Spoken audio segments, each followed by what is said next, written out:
Welcome to the Salmon Runs YouTube. Enjoy the video.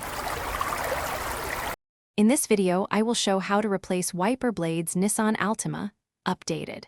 Start by lifting the wiper arm away from the windshield and finding the small release tab at the blade adapter. Press the tab and hold the arm steady as you slide the old blade off the hook.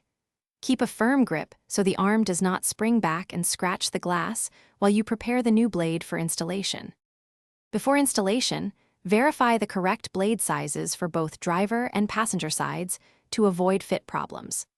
Compare measurements from your removed blade to the replacement packaging and match adapters when required.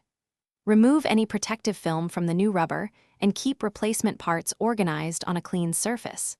Preparing both blades and tools ahead saves time and prevents mistakes when you return to install them on the vehicle.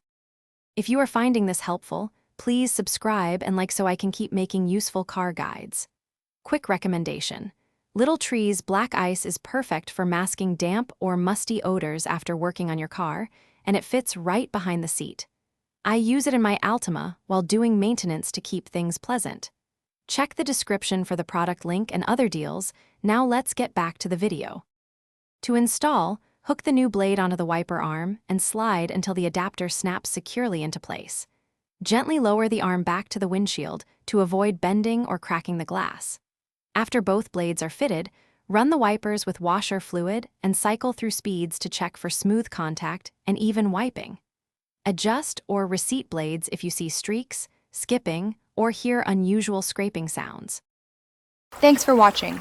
Consider subscribing if we helped you.